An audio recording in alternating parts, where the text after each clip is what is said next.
Thursday when, for those that weren't listening in, it was about 7:14.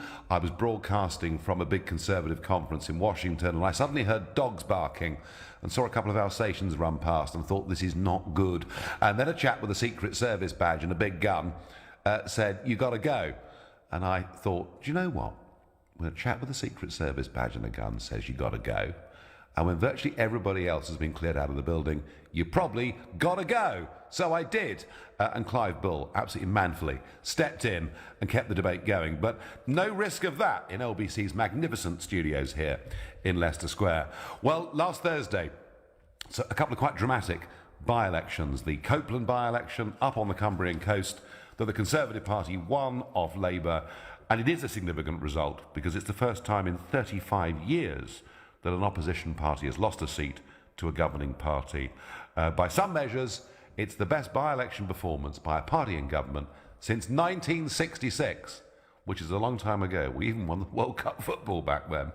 And for UKIP, Stoke-on-Trent, Brexit Central, as it was called, UKIP's leader Paul Nuttall not able to get over the line. And since then, both parties are having a fairly big public row about those by-elections, about what went wrong.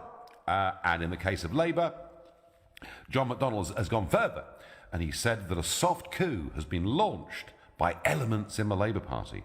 McDonnell accuses unnamed plotters and the Murdoch media empire of a coordinated and fully resourced coup. And people like David Miliband are saying the party's in the biggest trouble it's been for 50 years. So I'm going to ask you, between now and past, how would you rebrand the Labour Party? What do they need to do to start winning again? What do they need to do to start becoming a real opposition to a Conservative Party who right at the moment look pretty unassailable?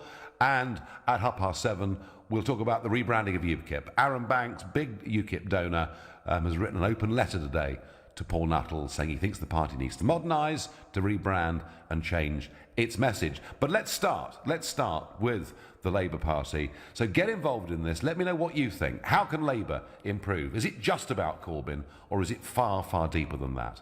To get involved, you can call me on 0345 6060 973. You can text me on 84850. You can tweet me on @LBC, not forgetting the hashtag Farage and LBC. And you can watch the show live. Go to LBC's Facebook page now. And I'm going to Daniel in Lambeth. Daniel, good evening. What does the Labour Party need to do, Daniel? Good evening. I actually think we need to take a leaf out of Donald Trump's hat here, because he's actually done something very clever. It doesn't really matter what's happening politically behind a party necessarily. It's what the perception is of that party and what that person is. And the reality is that Donald Trump played a really, really good game. He got the people believing in something. And I think that's something that Corbyn fails to do. So it doesn't matter, in my opinion, what Labour actually stands for in the background, but if they got the right person at the front of that party, talking about the provenance of the party, talking about what it stands for, talking about the people, the country, and everything that Great Britain was built upon, if they had the right person giving that message, they would be on to a winner. Daniel, that's interesting. And yes, you're right. A big personality can cover up for a multitude of sins that are going on within a party and its policy platform. Who are you suggesting, Daniel? Do you know, that is very interesting. Oh, I thought you had the answer. I thought that's why you'd rung in. I propose someone else phones in with the answer. Right. I don't have the answer. I have a strategy. Yeah. But I think that, as I said, people by people. And actually, yourself, I didn't vote for you, but I really buy into what you say as a person, because I think you actually paint a really clear picture of something. It's not something that I necessarily agree with, but as a person, you did that really well. Well, and certainly Daniel Trump, who you mentioned at the start of this call, he couldn't be clearer, could he, in what he stands for. And I will, during this hour, tell you what dinner with Donald Trump was like and what sort of form he was in and what he had to say. There's one person, Daniel, who is, I think, putting themselves forward, and that, of course, is David Miliband, who many have regarded as the king across the water.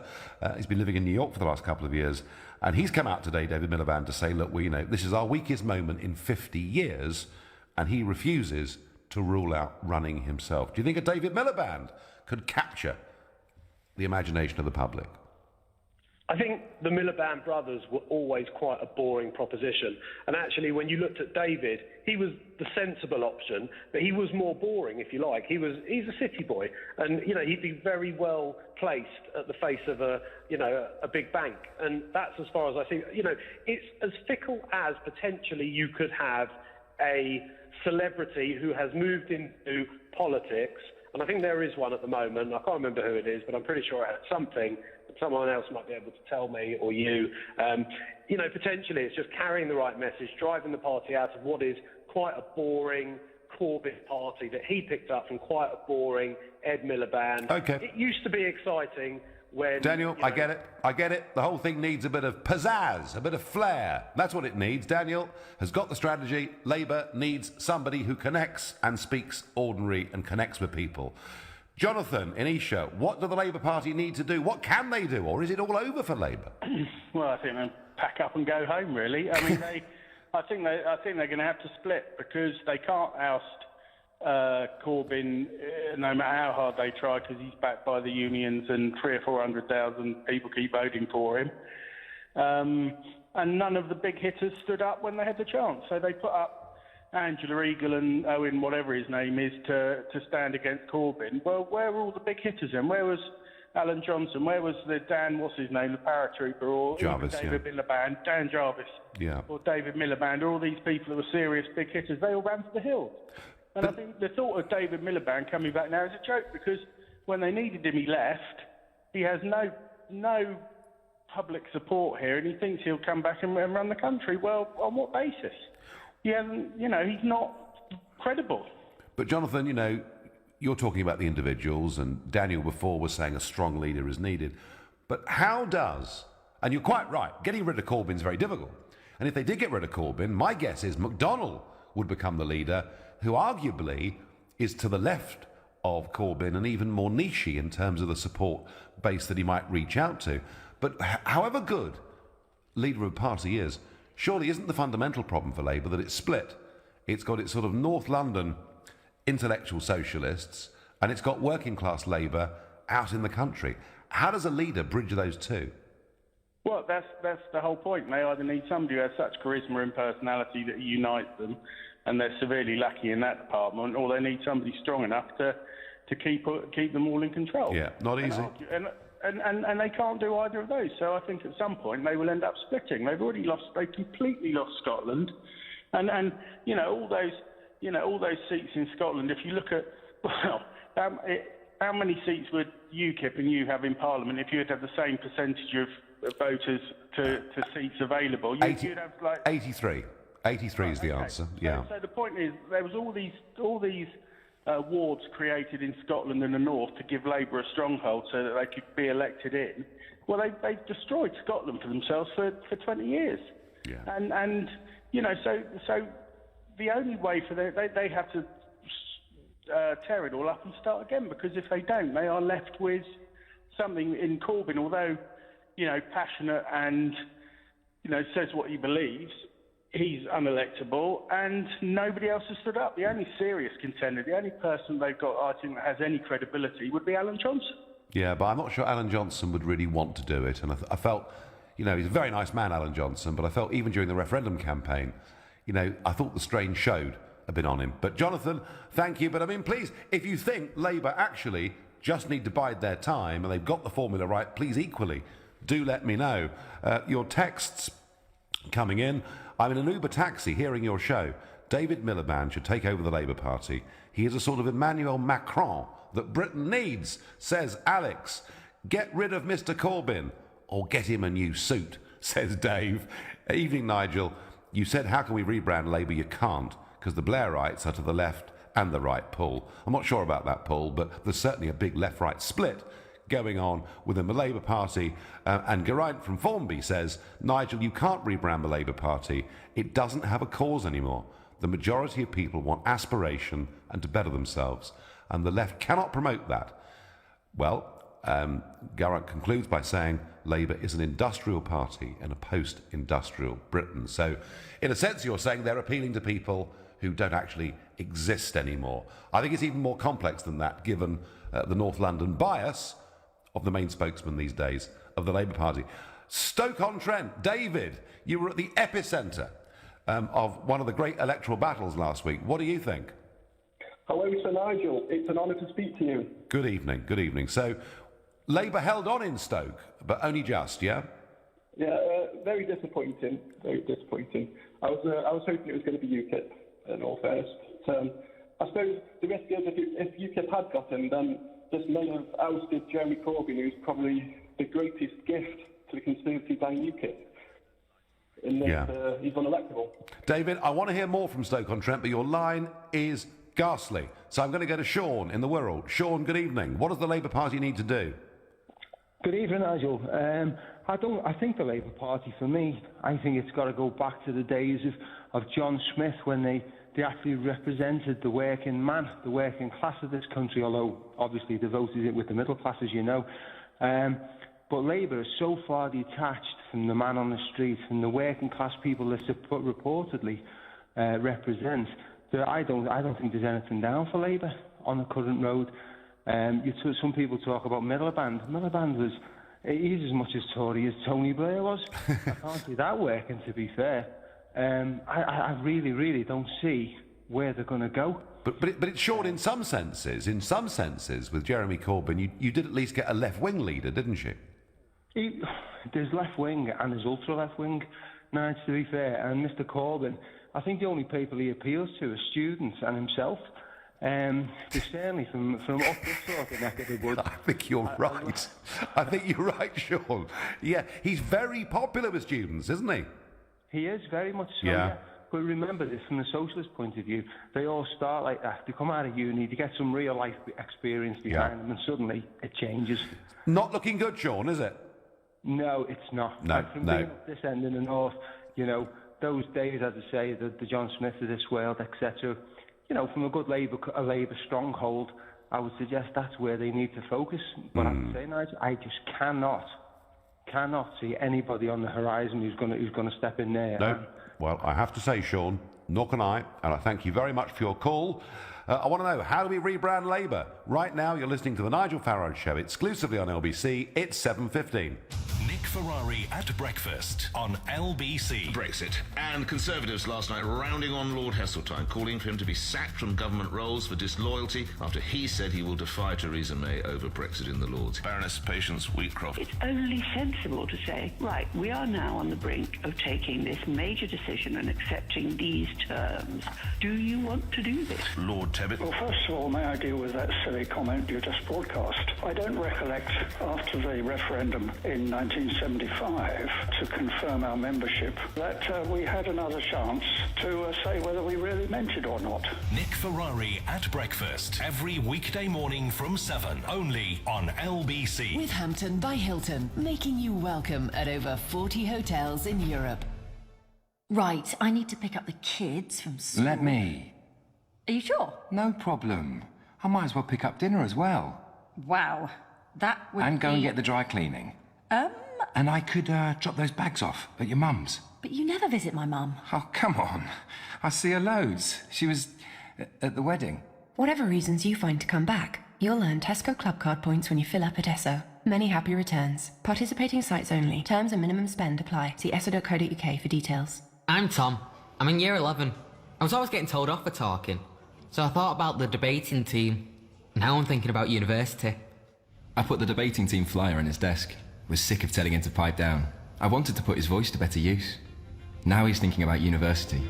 I teach year 11. I'm Mr. Corbett. Apply now and you could get a £25,000 tax-free training bursary to teach subjects like maths and languages. Search Get Into Teaching. Subject to eligibility. Selected subjects only. Brilliant, I've finally quit. I feel like I've got my life back. I felt much happier. It's an amazing feeling when you stop smoking. Experience it for yourself with help from NHS Smoke Free. Our range of support tools, which includes face-to-face guidance from advisors, helps maximise your chances of success. Go online now and search for Smoke Free. I'm Dr. Michael Zivitz, Senior Clinician at TDC Dental Implants. People have asked whether we really can give you fixed teeth on implants in just one day. Yes, we can. I was here in the morning about 8 o'clock and I was home by sort of 4 in the afternoon. In just one day, we'll give you a full set of beautiful teeth fixed in your mouth. Obviously, I smile a lot more than I used to, and I don't sit with my hand across my mouth anymore. Around 3 months later, we exchange your fixed teeth for a new permanent set. To be honest with you, it's the best thing that I've ever done. It's like having natural teeth. For details, visit smileinaday.co.uk or call TDC Harley Street on 0203 7334 986. All of us at QuickFit would like to say a big thank you with Jaffa's Jackpot. Buy 1 tyre and you'll get a £25 MOT voucher. Buy 2 and you'll also get 20% of your next service. Buy 3 and you'll get an additional 25% of either brakes, batteries, wheel alignment or aircon recharge. And buy 4 to hit Jaffa's Jackpot. Money off vouchers on these 6 great services for you, your friends or family, valid for 1 year. QuickFit, it's all about the service. Terms and conditions apply. I know how to avoid a soggy bottom. I know the name of cinema's most famous white shark. I know all the things you can do with a Maris Piper. And I definitely know the TV show that made this music famous. But I don't know my state pension. There's a simple way to find out when you can get your state pension and how much it'll be. Search Your State Pension and get to know yours.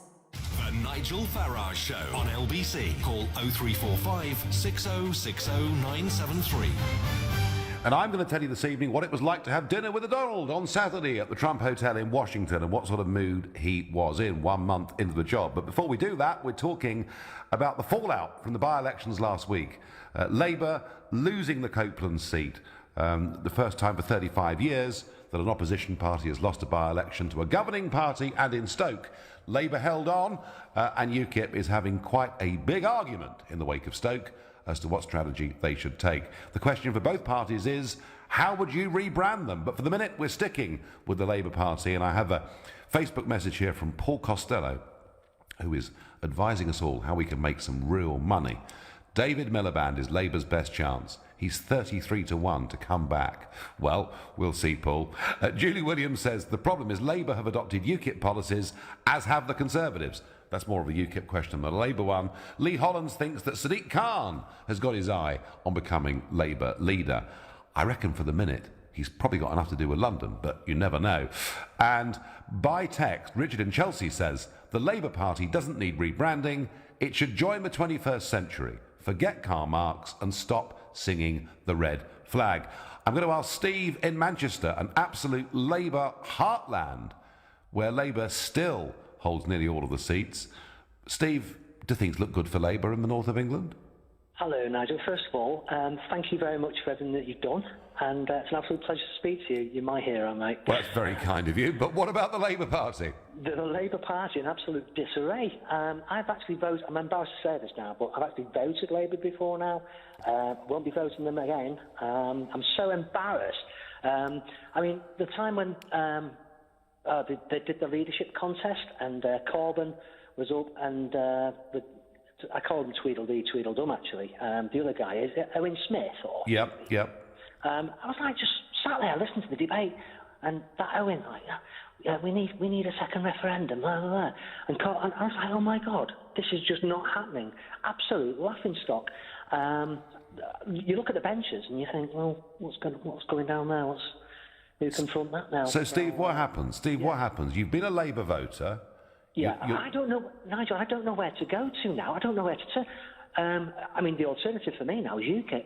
I mean, I'm a great admirer of yourself and what you say and what you know. It's like a lot of logic is involved with yourself, and I don't know. But you're too busy wining and dining with Trump, aren't you, to front the Labour Party? Well, I'm having a bit of a rest after 25 years, Steve, and I'll tell you more about that later in the show. Thank you for the call. What does Miles in Northampton think? What does Labour need to do, Miles, or is it on the right track? Good evening, Nigel. I'm not a Labour supporter. Never voted Labour, but in this age of politics, for me, I think it's all about, as you've seen with Mr. Trump, it's the personality, it's the social media, it's the image and the connecting with the people. Just thinking about Labour, my mind keeps going back to the last coup or the last big challenge that Jeremy Corbyn had. And one thing sticks in my mind. It's a Snapchat picture that's spread on social media of Tom Watson in a field at Glastonbury with a pint in his hand and glow sticks around his neck, and then him on the train trying to get back urgently to deal with it. Now, I don't know a lot about him, but he comes across, I watched him this weekend on the TV. He comes across as a straight-talking guy. He obviously connects with the younger voters. He's social media savvy. What do you think is stopping him, bearing in mind he would keep a fair balance with the Corbynistas because he's in that team, let's say, putting in his basic terms. What's stopping him from saying, let me have a go and let me try that angle at the same voters? Well, I have to say, the last time I saw Tom Watson, he had a pint of beer in his hand too. He does have personality, of that was no doubt. He has rather got himself involved in one or two conspiratorial things, you know, all sorts of allegations of terrible sexual behaviour by MPs, paedophilia even going back years. He possibly, which would give him even more, given the way the things have materialised in the press, that would give him more of a support, because he was challenging those, wasn't he? He was challenging them, but it turned out, actually, Miles, to be a lot of old baloney, didn't it? Some bloke called Nick, who made a series of allegations against virtually everybody that had been in Parliament in the 60s and 70s. So I did sort of slightly question his judgment in sort of almost being the self-appointed witchfinder general in the House of Commons. Miles, one thing I will say about Tom Watson, politics aside, he does have personality. And one or two callers that have come through so far this hour are saying that Corbyn just doesn't reach out, just doesn't have the big persona. So, Miles, he may be a possibility, although the press, I suspect, tomorrow will be speculating more about David Miliband. But a previous caller said he looks like the sort of chap that should be running a bank. I once said that, to the president of the European Union. I said he looked like a low-grade bank clerk. That got me in trouble. Miles, I'm not sure, Miles, but clearly you're of the view that Corbyn's not the man. Would that be right?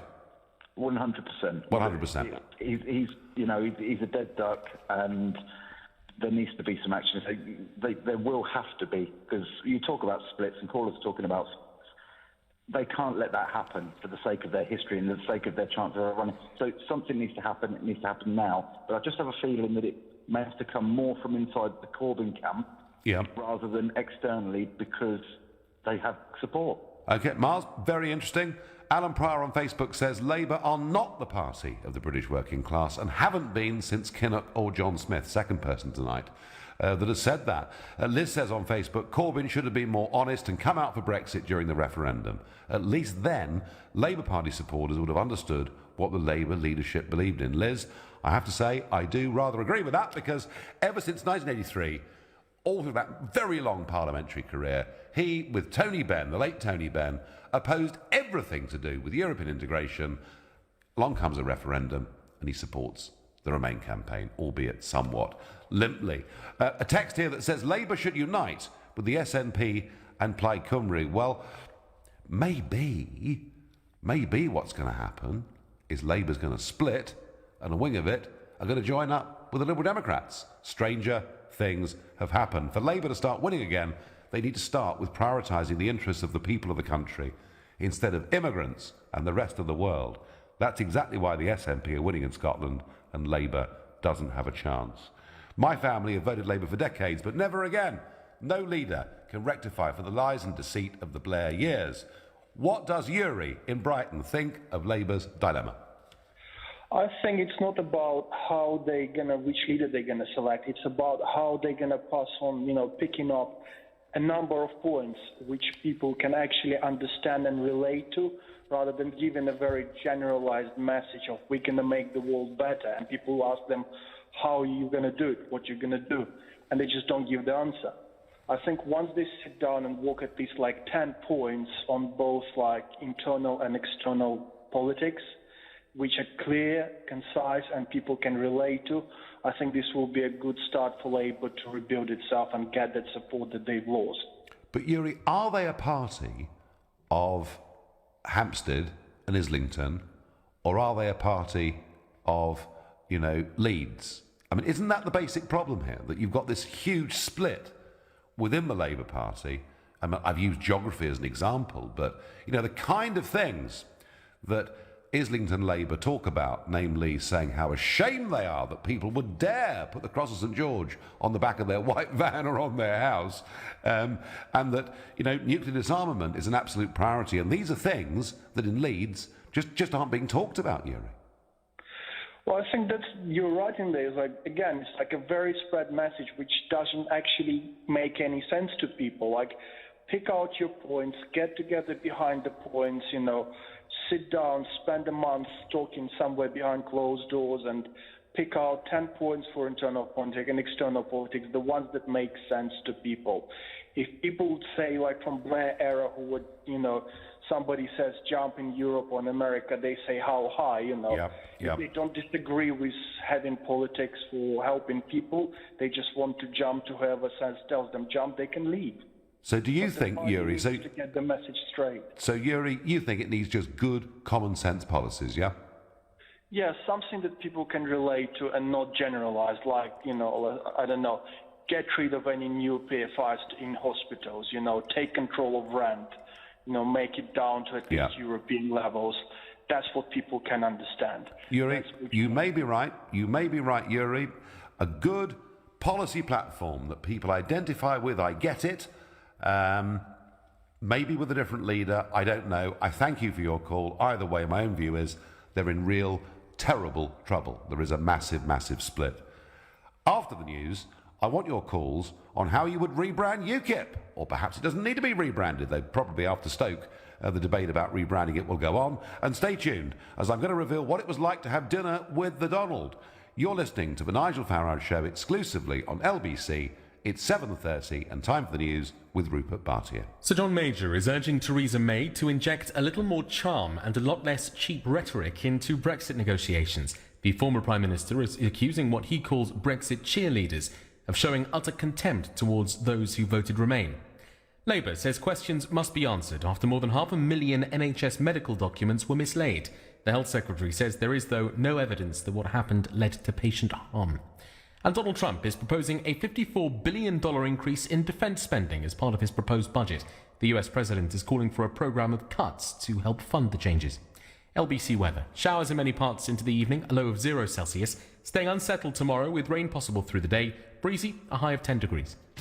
LBC Travel. Good evening. I'm Andy Lake. Well, a couple of road closures to be aware of tonight, major ones as well. The A3 will be closed southbound between Ockham Park and Cathedral Turn in Guildford for roadworks between 10 p.m. tonight and 6 a.m. tomorrow morning. The M3 will also be shut from 8 p.m. tonight for works between Junction 2 for the M25 and 4A for Farnborough. That's a long stretch of road. The diversion route, of course, via the M25 to the A30 and then along the A327. Peckham High Street closed eastbound at Clayton Road because of an accident which is causing queues back into Camberwell. In Derbyshire, the M1's crawling northbound near Sheffield between junctions 30 and 31 as emergency repairs have closed the outside lane. In Norfolk, the A47 is closed eastbound between Norwich and Great Yarmouth because of a collision. That's causing nasty delays. And in Cumbria, the M6 down to just 2 lanes from 3 southbound after a fuel spillage just before junction 41 for Kettleham. That's causing bad queues as well. Onto the tubes, because of a signal failure at Barking, the Hammersmith and City line is suspended between Moorgate and Barking, with minor delays on the rest of the line there. Also severe delays on the District line and on the Circle line. For more real-time traffic updates, go to lbc.co.uk. This is LBC. A new Vauxhall Vivaro comes with 4 years 0% APR representative, up to 4 years warranty and 4 years servicing and roadside assistance. It's easy to drive, easy on the wallet and even easier on the eye. That leaves you free to do more of what you do best. Less getting the van sorted, more getting the job done. Search Vauxhall Vivaro.